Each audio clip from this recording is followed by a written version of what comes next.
One, two, three, four. Good morning, the birds are chirping.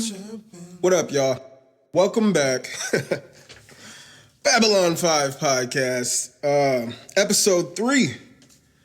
Thank you if you've been rocking with me.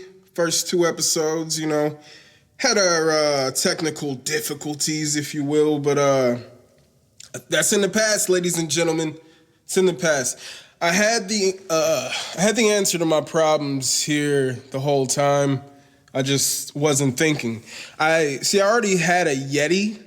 I was using my blue baby bottle, which I use to record vocals, but I have a Yeti.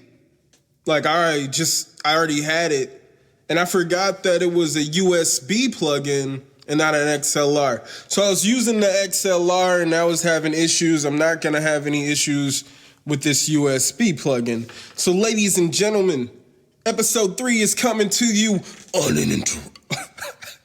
uninterrupted.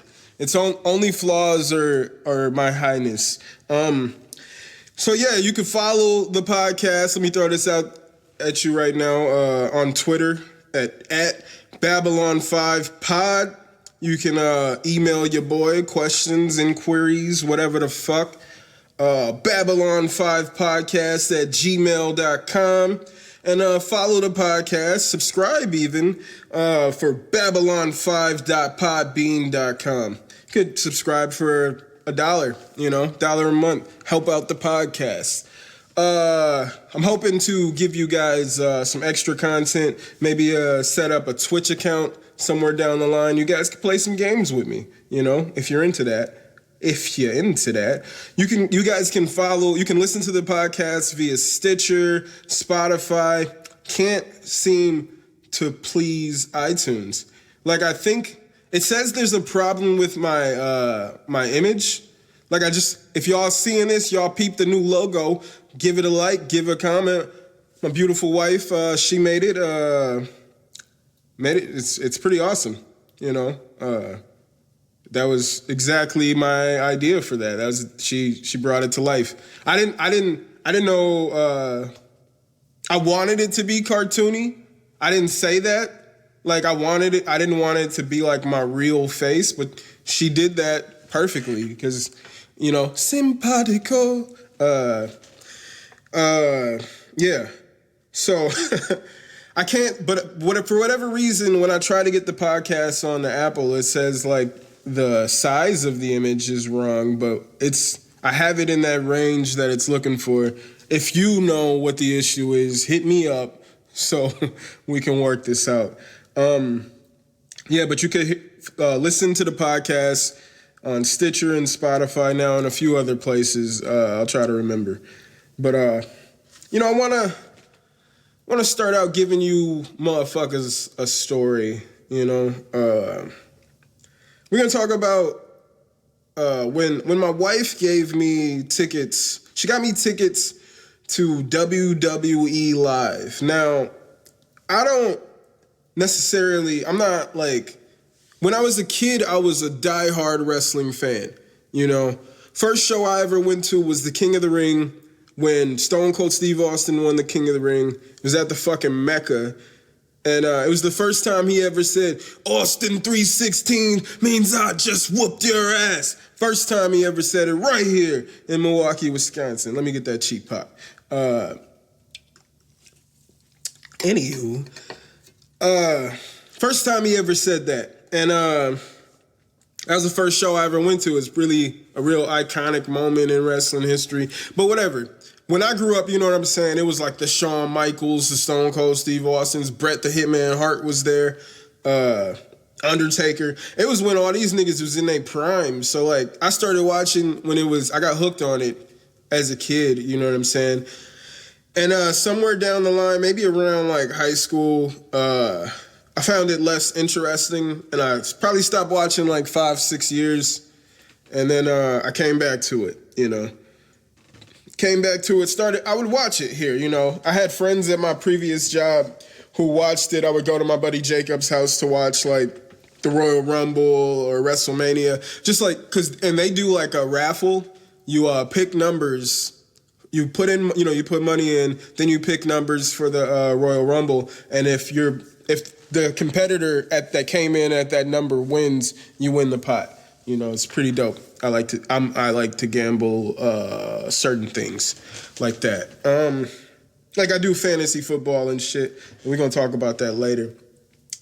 But so like, at this point I'm a casual. I'm a little more than a casual. I listen to JD from NY 206. I like his take on wrestling. But anywho, so my wife gets me these tickets, right? And I'm just gonna say, I'm gonna be real with y'all. Like, really, I wouldn't typically go to a WWE live show. If you don't know, a WWE live show is a house show. It's like something that's not gonna be on TV, and whatever happens there doesn't even really factor into the story. Because there's just one storyline that's been going on since before I was born, So I typically wouldn't go to that show, but she got me the tickets. It was floor seats, so we went. I'm a smart mark. If you don't know what a smart mark is, it's a person that is aware of the scripted nature of professional wrestling. They know that it is fake and that the wrestlers cooperate to put on their matches. They favor performers that hone their skills in indie feds and many tours in Japan. Like your Finn Balor's and your... I'm hyped for AEW. You got your Finn Balor's, you got your the Bullet Club, Kenny Omega's, you got your Will Ospreay, fucking dope indie. I like people who perform. I like performers, you know what I'm saying? Put on a show. I know that it's scripted, now entertain me. I came here for a goddamn show. Anywho, so I'm a smart mark. My wife does not watch wrestling at all, probably never has. So we get there and it's the floor seats. And when you're there live, the cool thing you see is like little kids like me who like find this shit cool. They're there sitting there having a great fucking time watching their favorite wrestlers do shit. I'm seeing me in these little kids. I see I remember how excited I was when I was a kid to see like Stone Cold or Shawn Michaels when Undertaker would come down. I remember all that shit, you know what I'm saying? And that's what this is for. It's for those kids for the most part. But what I didn't plan on was there was people. We were on the floor. There's people right in the front seat, and they're cursing. They're angry. They're angry at the bad guys for cheating.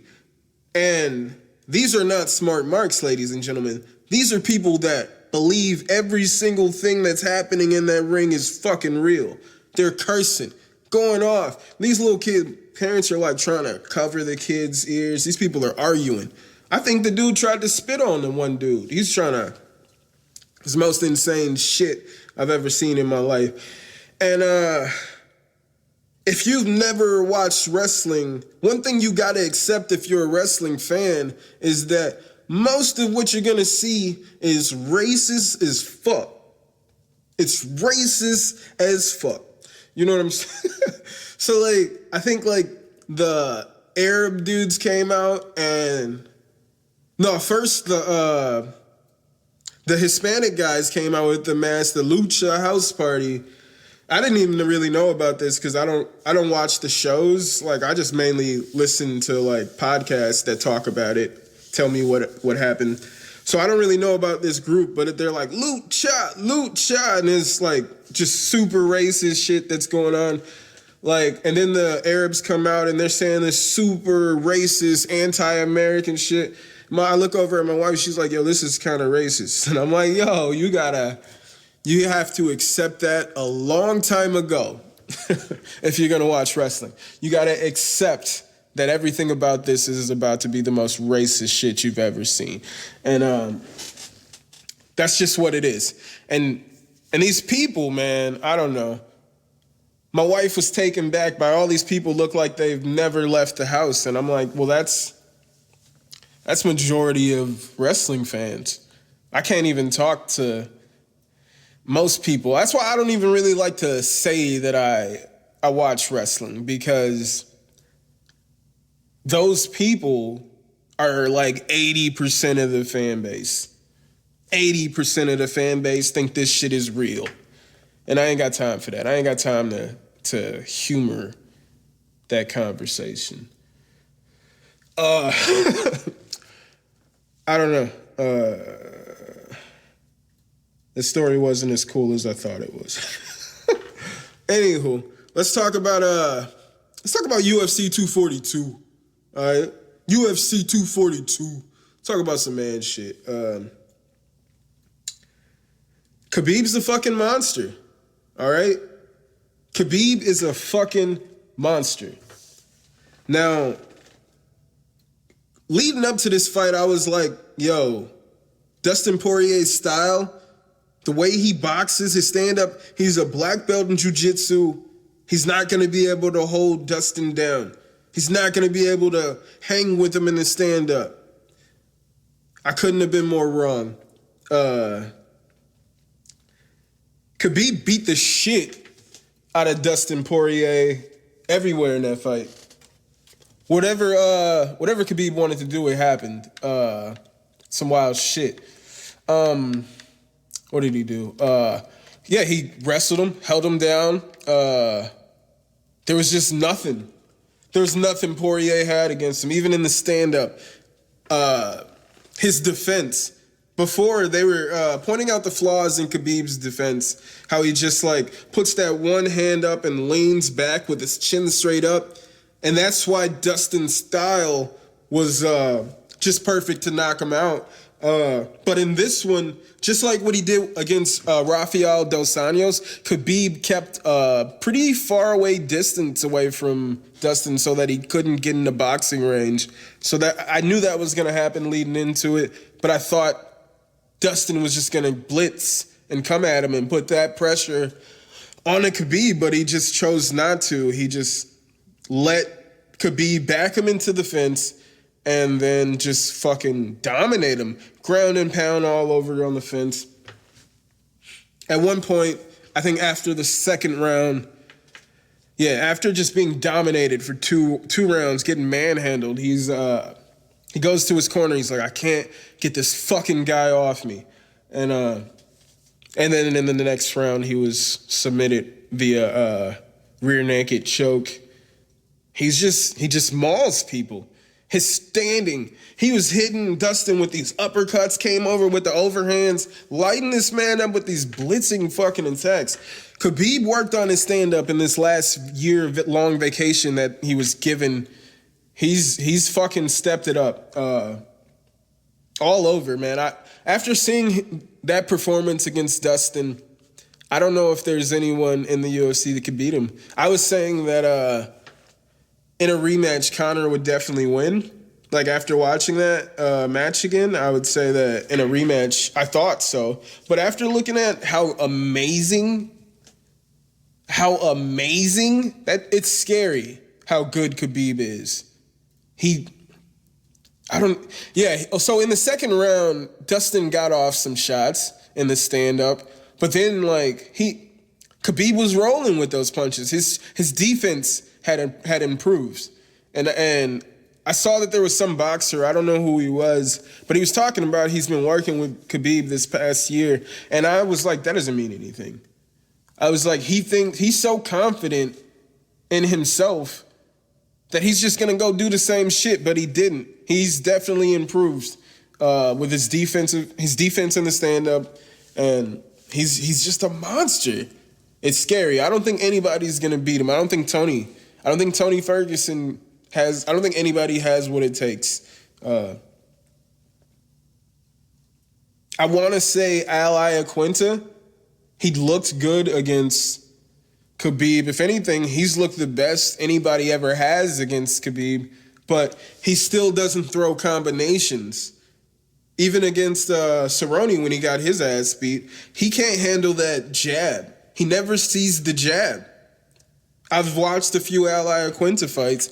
He never sees that jab with any of his opponents. He didn't see it with Khabib. He couldn't see it with Cerrone. He didn't see it against Kevin Lee. Kevin Lee should have capitalized on that, but whatever. I don't know. From this point on, I say nobody can beat Khabib. Maybe if he fights GSP, but why? Why bring in GSP to beat Khabib just to do it? I don't agree with that. I think Khabib should just dominate everybody that's actively fighting right now within the weight class and retire undefeated. He could be the Floyd of this shit. Anywho, let's move on. I'm gonna talk about Paul Felder versus Edson Barboza. I think so. The judges gave the fight to Paul Felder. It went to a third round decision. I was listening to Joe Rogan's Fight Companion because he doesn't do commentary for overseas pay-per-views. So he'll do a live commentary with Brendan Schaub and Eddie Bravo, Brian Callen. And what Eddie Bravo said was he was talking about his experience being in the truck and being around the judges and seeing that there was a match where this guy is just dominating the other guy. And fighter B is just getting dominated. Fighter B is escaping out of some of these submissions, but otherwise getting dominated the entire fight. And he says after the rounds, all the replays were of this fighter getting out of those fucking submissions and not of the other guy just dominating him the entire fight. And at the end of the fight, by unanimous decision, fighter B, who had just gotten dominated, won the fight by unanimous decision because the judges were swayed by whatever it looks like in the replays. If the replays after the round show that this guy is winning the fight, then he must be winning the fight, was how their logic goes. So the replays, if you look at the replays after each round, it looked like Paul Felder was winning the fight. But if you look at the actual numbers, who was landing significant strikes, or just watch the fight, Edson Barboza beat the shit out of Paul Felder. He beat the shit out of Paul Felder. And the only issue I have here is that this really shows that I don't think Paul's ready for the top 10. And now he's getting called out by Islam Makhachev.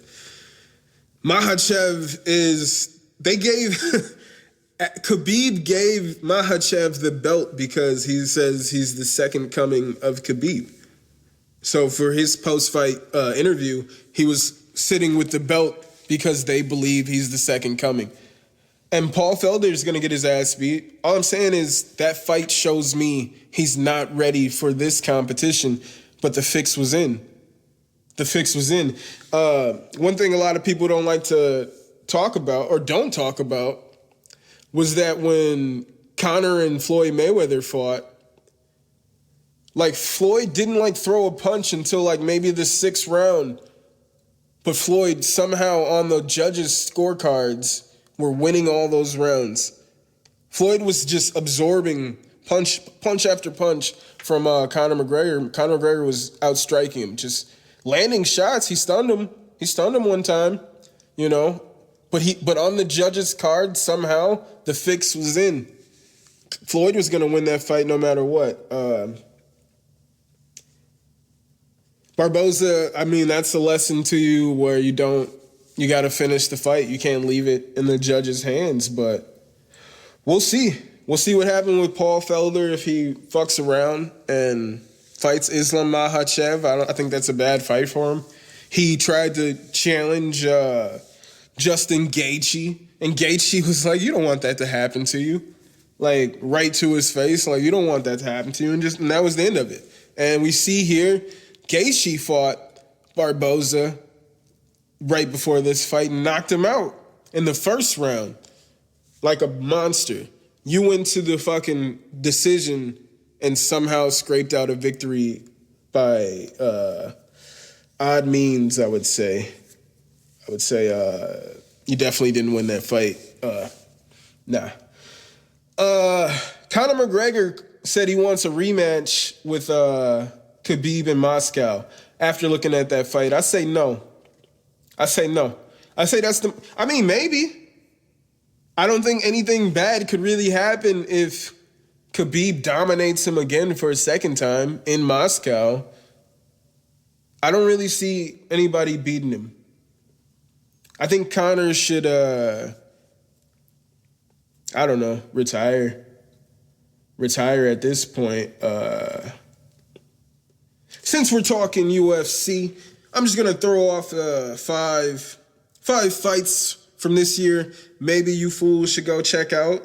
I'd say there's top fights for me this year so far.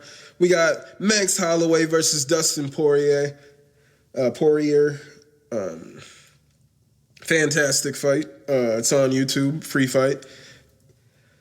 Israel Adesanya versus Kelvin Gastelum. I'll say that's the best fight of the year. I don't think anything is going to top it.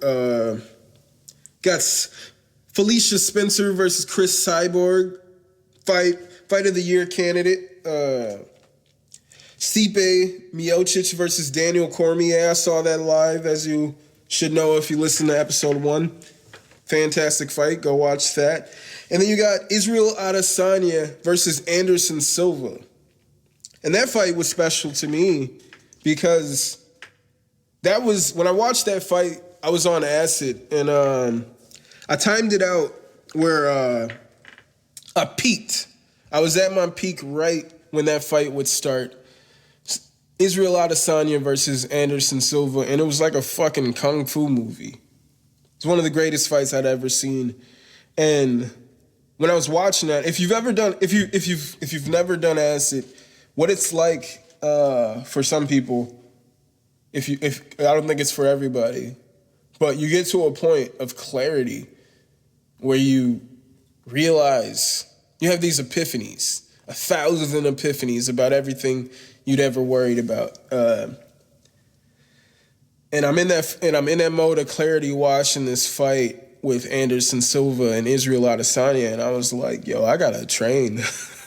I gotta do some martial arts. Not for like it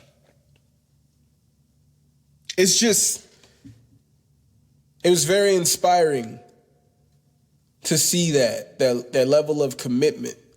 Like these are Israel Adesanya, he's the same age as me. We both grew up watching Anderson, and here he is, player one. He's worked his life to be right there and look fantastic. He's putting on one of the greatest fights I've ever seen against one of the greatest fighters I've ever seen, Anderson the Spider Silva. And it really inspired me to want to train. I'm looking at how much of a monster Adesanya is, and I'm like, I wouldn't have any answers. You know what I'm saying? If anything, I'm going to learn how to choke this motherfucker out or break his arm. I'm training to defeat Israel Adesanya in my mind. You know what I'm saying? That's long-term goal, is to beat Israel Adesanya. I'm player one. Random shit. Nicki Minaj quit the rap game. Does anybody care? I don't know. I think I was the only person that thought her last album was decent. She had the song with Eminem that I like. Majesty. Boom shama-la-ma-la. Boom shama-la-ma-la. But I think I was the only person that thought that album was good. So, do I care that she's retiring? Nah. Because it's not like I was sitting around like, yo, when's Nicki dropping another album? It was like, if she drops, if I hear something that sounds okay, I'll listen to it. I remember thinking Anaconda was one of the worst things I've ever heard in my entire life. And I didn't want her to rap anymore after that came out. I remember thinking that.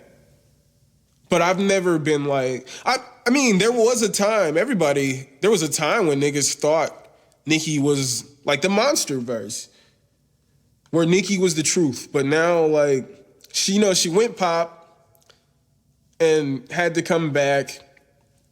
And that's usually how it works. B.O.B. went through a similar situation, But I mean, completely different, but similar situation where he went pop, then the pop turned their back on him, and now he had to come back to the streets or try.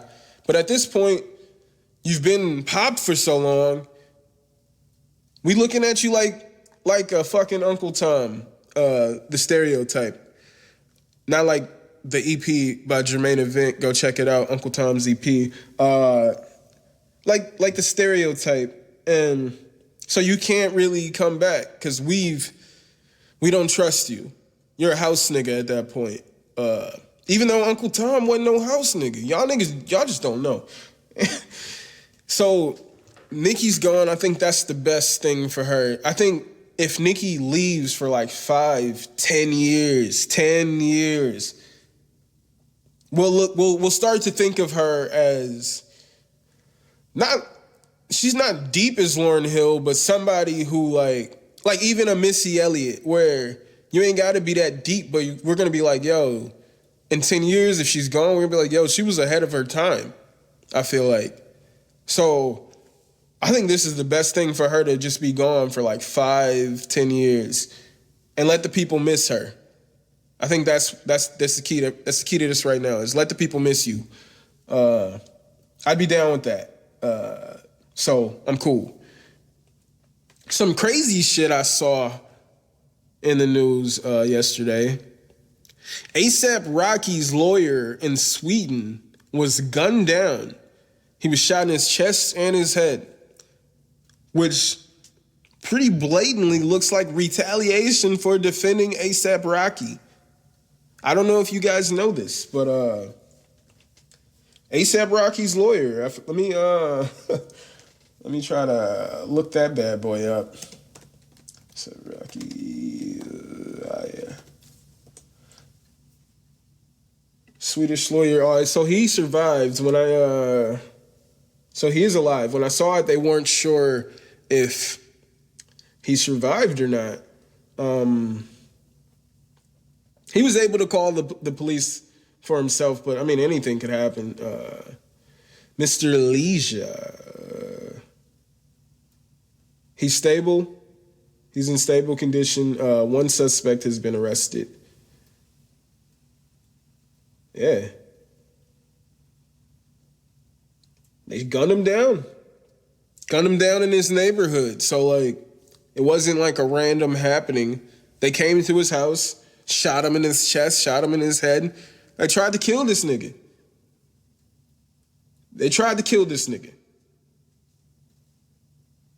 They said he was shot while wrestling one of the niggas on the ground. He was wrestling one of the other niggas, and the other nigga came up, shot him in his chest. I guess they shot him in his head, shot him in his chest. But they came for him. They tried to kill this man for defending A$AP Rocky, man. That tells me the whole A$AP Rocky situation was bigger than what we thought. It seems sketchy. It feels like that whole situation was bigger than what it was. I'm mad Donald Trump tried to get some cool points off of it. You know? I don't know who was writing them tweets. I don't know how he can't spell coffee but put the $sign in A$AP. I don't even put the $sign in A$AP. So I don't understand. And I don't appreciate you trying to get them cool points. You ain't finna get them cool points. Ain't nobody voting for you, bro. Niggas ain't voting for you. We ain't trying to make America great again. Nigga, we trying to go back to Africa. I ain't trying to go back to Africa. I'm trying I'm trying to visit, actually. I'm not even friendly. Like the images they portray for everybody at Africa is all false, man. It's all false. They try to have you feeling like everything in Africa is a rundown jungle, man. No, Africa's beautiful. Africa is beautiful. Africa looks like the future, my nigga. Africa looks like the future. It looks like the fucking Jetsons, my nigga. All right? Don't let these motherfuckers fool you about what Africa looks like. It's not true. What are we talking about here? What am I talking about? I don't know. Woo. So, 1 year ago, we lost Mac Miller to a drug overdose. Recently, a man was arrested. It says he was arrested a while ago, but it was recently reported that he sold him fake Oxycontin that was fentanyl. You know, typical scenario. This is my thing. I know a lot of people are probably like, man, fuck this dude. Nah, not fuck that dude. I mean, yeah, fuck that dude for selling those drugs to anyone. But it's not cool to do Oxycontin recreationally. I don't know if it's cool. Like, what is it? Is it a painkiller? I don't know what people use it for. I don't know what if a doctor prescribes it. I don't know what people would use it for. I don't really go to doctors for shit like that. If I get hurt, I sleep that shit off. And if I ain't good, you know, I take some Tylenol and I should be good in like a week. And if I'm not, then oh well. So I don't think it's rest in peace to Mac Miller. Don't get it described, but bro, you shouldn't be recreationally doing oxys. Anything could have happened, even if it was the right drug you were supposed to be doing, you know? You're abusing these drugs right now. Very dangerous drugs. Rest in peace to Mac Miller. Swimming, best album by him. It's grown on me. I've bumped it a lot more since his passing. It's unfortunate. He was supposed to come to Milwaukee on my birthday to perform for that album before his passing.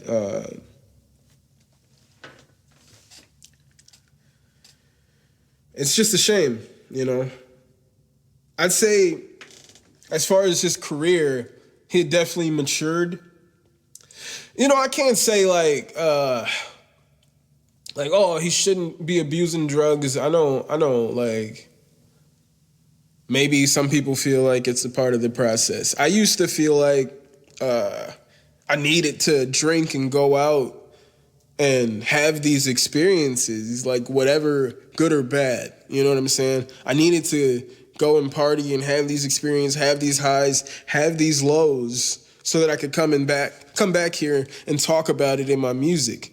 And now that I don't drink and do all that shit, like I'll have like I'll see my coworkers and they'll be like, oh, I'm gonna get so drunk this weekend. Like if they're stressed out, and they'll be like, I'm getting so wasted, and I'm in my head like, I don't understand it. Like just having stepped away from it, like when they say that, I'm like, I don't understand it, because like, what is that? Where is that gonna get you?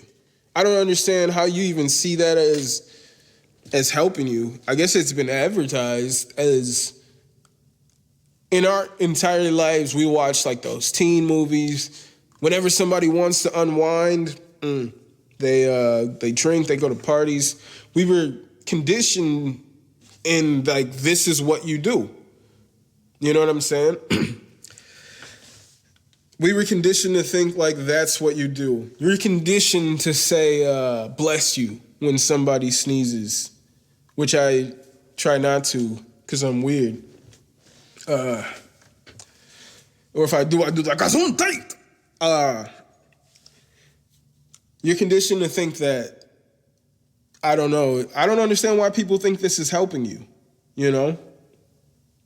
It's definitely not helping you. When I was drinking all the time, I'm going to be real with y'all real quick. I remember one time, this is maybe like 2 years ago, I was drinking, having a good time with friends, and then I went home, and like, I don't know, when I walked through the door, I just started, all that good energy just like went out of it, just went away. And I just like felt down. I felt so down, like I don't know if it was like a crazy adrenaline dump, but I suddenly felt so down. And I didn't want to live anymore. I remember thinking, like, is Home Depot open? I want to go buy a rope. I'm going to hang myself. It's over. And I remember looking at the rope and online, and I'm looking for a good priced rope. And I didn't want this rope and I laughed at how ridiculous that thought was. You know, this rope is too expensive, but there is no tomorrow. That was pretty ridiculous. So what I'm saying is, I don't have those thoughts. I used to think that way all the time. You know what I'm saying? I have my highs, I have my lows, and I'd be so down. I hated life. I hated being alive. But since I don't drink all the time, I definitely don't feel that way. I never feel that way. So I don't understand it. When people like, oh, I hate this. I'm gonna get so wasted tonight. Why? So you can, it's a depressant, my nigga. That's not about to make you feel any better. Just go ahead and smoke you some weed, my nigga. Or not. Don't do anything. There's nothing wrong with being completely sober. That could be some cool shit. You know, if you know those straight edge dudes, like, I don't know a lot of straight edge motherfuckers, but the people that are straight edge, you see those people and you're like, damn. You have a little respect for those people. Like, you can't believe that they don't give in to those pressures, that they don't just go out there and party. Like, you see it as a norm. You see it as something. You might even ask them, like, well, what do you do to unwind? Well, what do you do to deal with things? It's like, well, I have a brain, I think. I talk about these things. I deal with it like an adult.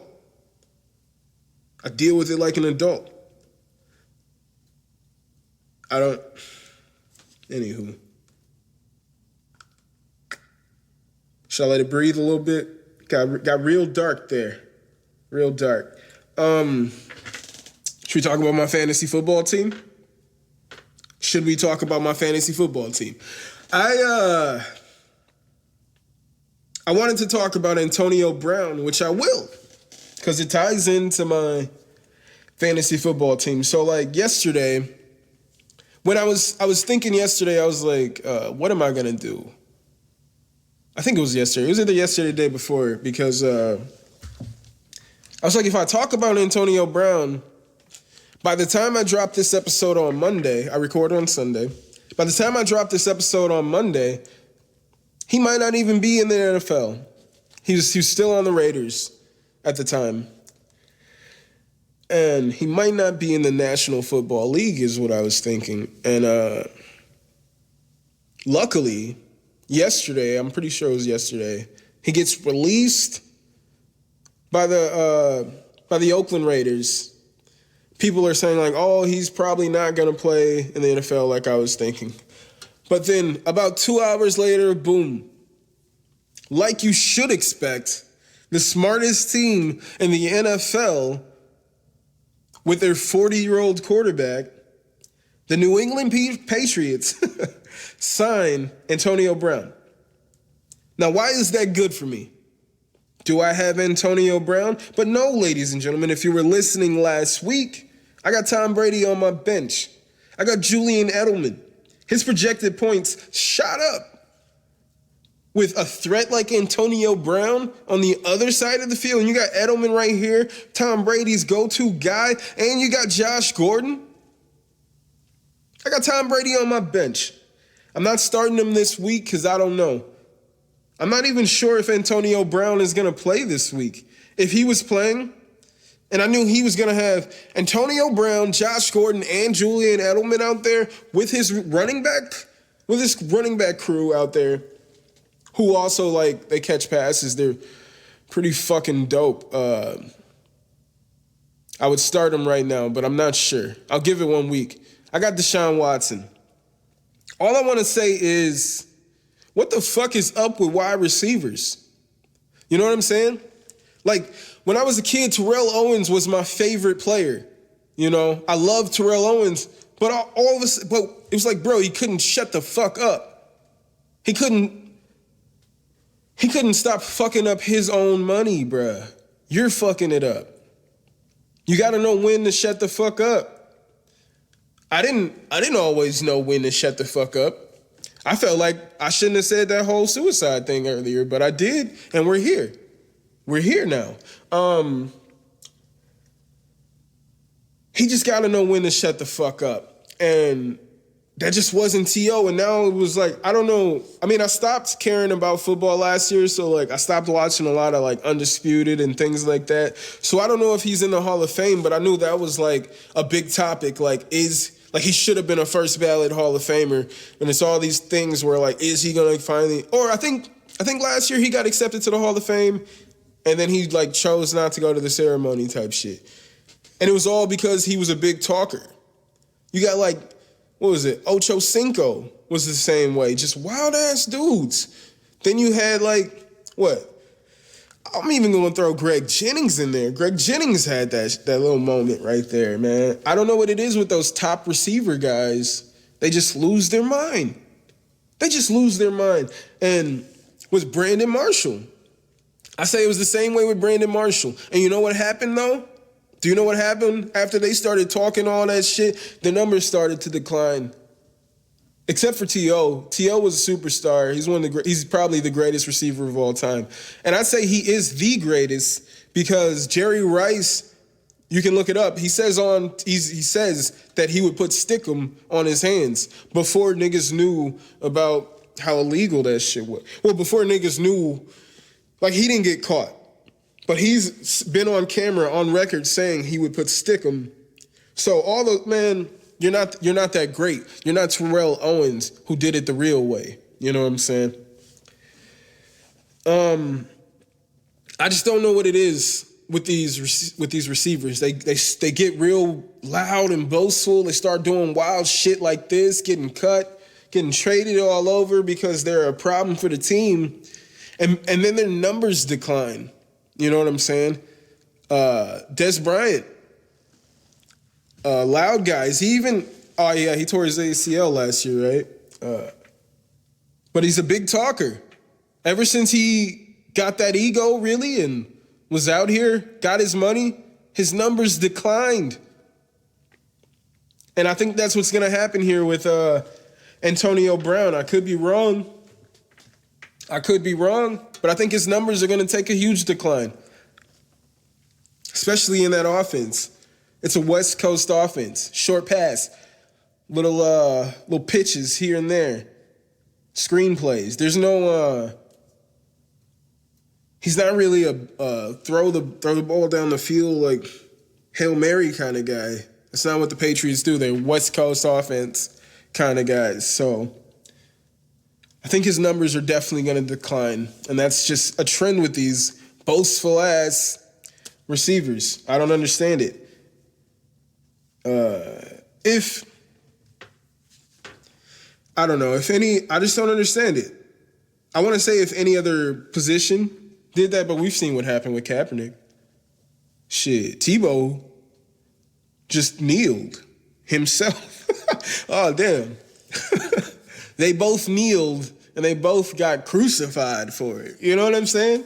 Like, Tebow kneeled and prayed, and he kneeled during the national anthem.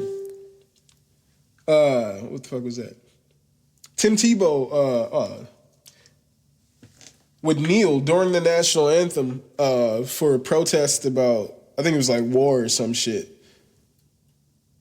And the media didn't hate on him for kneeling during the national anthem. They hated on him for kneeling like right before the fourth quarter, before he do those great comebacks. My nigga was winning games. I was just telling my wife how I always have love for Tim Tebow because my first time ever playing fantasy football, I won a championship on his back.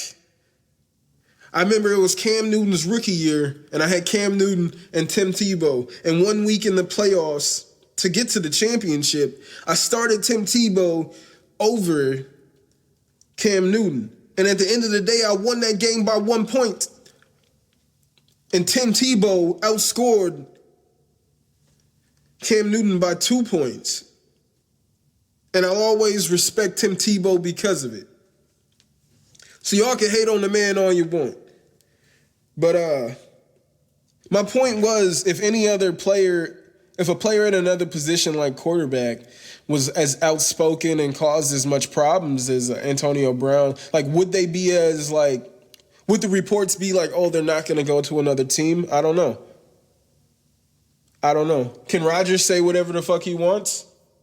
I think so. I think Rodgers could say whatever he wants. You had Riley Cooper, who said what he said. Riley Cooper, if you don't know, was a wide receiver. He might still be in the NFL.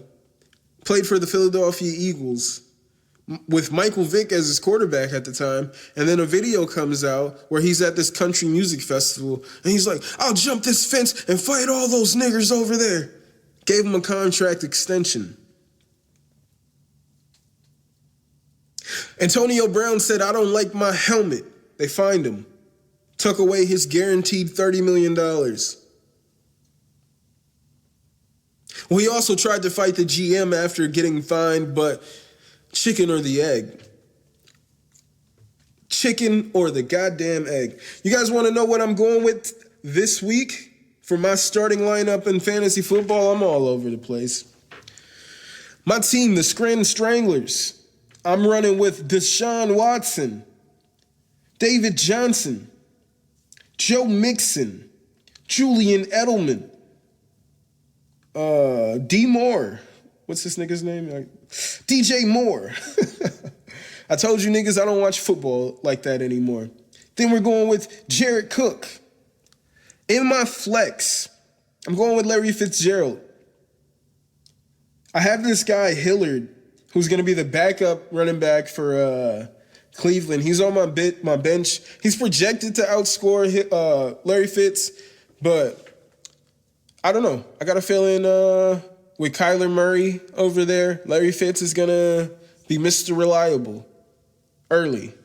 I think so. So I got Larry Fitz in my flex. I'm starting with my Buffalo defense against the New York Jets. And then I got Josh Elliott as my kicker for the Philadelphia Eagles. So on my bench is Tom Brady, who I mentioned earlier, just got Antonio Brown. That could be a smart play, but I'm just not going to do it.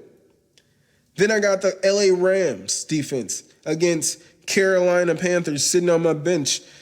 Cam Newton's a monster, so I'm not going to run with it. I'm not going to, even though I think he does pretty bad against that kind of defense. I might have to switch this. I don't know. I got about 30 minutes. I'm recording this it's 11:20 a.m.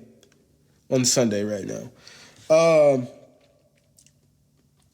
Got Adrian Peterson on the bench. He's not playing this week. He's coach decision inactive. Got Sanu, Jason Witten, and Matt Bryant, kicker for the Atlanta Hawks. And my opponent, Abba Zaba, has Russell Wilson, Todd Gurley, Geis, Odell Beckham Jr., Godwin from the Tampa Bay Buccaneers, Delaney Walker on the Tennessee Titans, Jay White for the New England Patriots. He's the Cleveland Browns defense versus Tennessee. I don't like that matchup. They could probably get a lot of points there. Then he's got the kicker from Dallas. He's got Melvin Gordon on his bench, and they said he's probably not going to play until like week 6. He's got Kyler Murray. And honestly, I'd start Kyler Murray over Russell Wilson, but that's just me. He's got Metcalf. He's got AJ Green. I would definitely not start. These are people on his bench. I think I'm projected to dominate this game. Well, not dominate. I'm projected to win by like 9 points. So send your good vibes. I mean, I don't know. I don't really watch football anymore. I didn't watch the Packers play. I think they won. I think it was 10-3. But I didn't watch that game. I tried. I downloaded the NBC app, opened it up, went to live, and then it said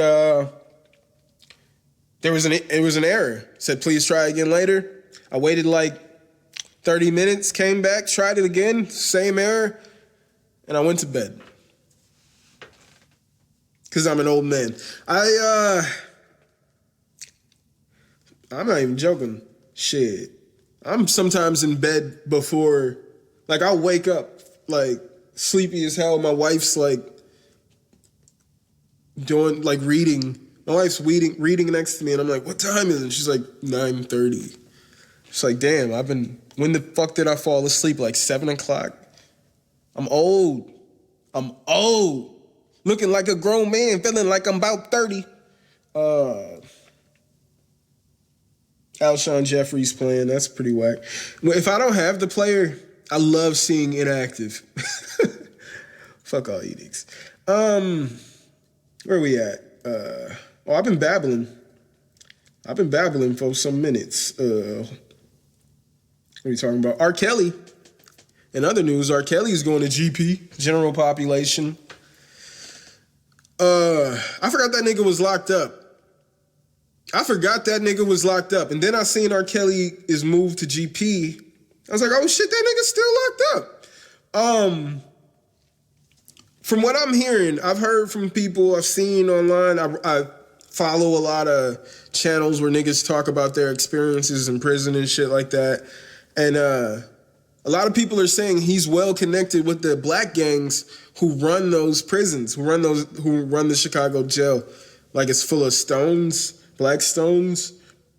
I'm not too familiar with gang terminology, as you can see. And apparently he wants to be moved to general population because he knows he'll be good. Apparently he has nothing to worry about. I was like, yo, he's about to get used and abused, my nigga. But I remember, like, watching that documentary. I know his brother's locked up right now. And I've heard for years, man, that, like, R. Kelly's connected in these streets. He gotta be. He was doing what he was doing on camera for years, and ain't nobody say nothing. We knew it. We knew what was going on with R. Kelly, and we still go to those shows. My mom, like one of the first concerts I've ever been to was a R. Kelly show. My mom took me. My mom, sweet lady, she works. She don't got time to listen to full albums. But on the radio is Braid My Hair. Is that his song? That might be Mario, actually. But he had I wish. He had it's I Believe I Could Fly. All his radio-friendly songs is what we thought we were going to get at our R. Kelly concert. Ladies and gentlemen, that is not what we got. It was the most raunchy shit I've ever seen in my life. This was a wild-ass concert. We ended up leaving early. We didn't see the full show. Because my mom is just like, holy fuck.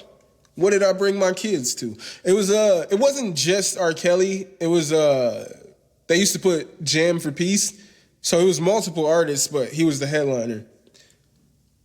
And we left like midway through that shit. Because it's just him gyrating and just talking about sex the whole time. He's talking about fucking the whole crowd, you know? And we're well aware. Them sex tapes is out. And he's the headliner at the amphitheater. So, I don't know. He knows he'll be all right. What's one last thing I want to talk about here? I don't know if you guys seen this whole situation with Eminem. Lord Jamar, member of Brand Nubians, I guess he's for years he's does these like Vlad TV interviews. He's got his own radio show, and his opinion is that he's of the opinion that only white people listen to Eminem, And only white people consider Eminem the greatest based off of his album sales. And then you have Royce the 5'9", who stepped in and was like, who the fuck are you, Lord Jamar, to speak for every hood nigga? Who are you to say, like, who's a real nigga and what real niggas listen to? It's like every hood nigga ain't a real nigga, and every real nigga ain't a hood nigga is Royce's stance, and I completely agree with that. As you know, I'm a real nigga from the hood, and I fucks with Eminem hard body. You know? I fucks with him hard body. So, it's like, who are you to step in there and say real niggas, black people don't listen to him? I know a lot of black people that listen to him. If you like lyrics, you listen to him. If you like lyrics, here's my thing. I've always, when I was a kid, I grew up listening to him, and I considered him the best, if not one of the best to ever do it. Out of people that I listen to, at least. And I never once factored in how many albums he sold. That never came into the conversation for me. I felt like T.I.'s last album was fucking good. It was amazing, actually. It was one of his best albums that he's put out in a long time. I felt like he's been putting out a lot of fluff. And that last album was actually, I liked it, you know? It was actually pretty good. But it only sold like 30,000 copies or some shit like that. And it's like, does that reflect how good the project is? Absolutely not. Absolutely not. I think Nick Cannon said that he called Eminem's style of hip-hop pasteurized hip-hop. And I think that's a good way of looking at it, you know? It is pasteurized hip-hop. It's not hip-hop of what it started out. Hip-hop started out in the park. It's not that. He's not telling our story, but he's telling his story, his brand of hip-hop, and he's great at it. Matter of fact, he's the best at making his brand of hip-hop.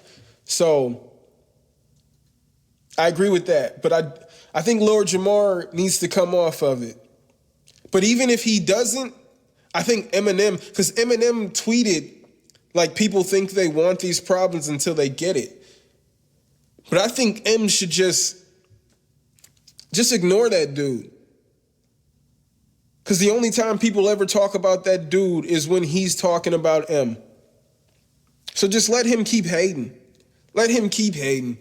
Fuck that dude. Who are you to say? Like, we're not basing it off record sales. We're basing it off of him ending careers. You know what I'm saying?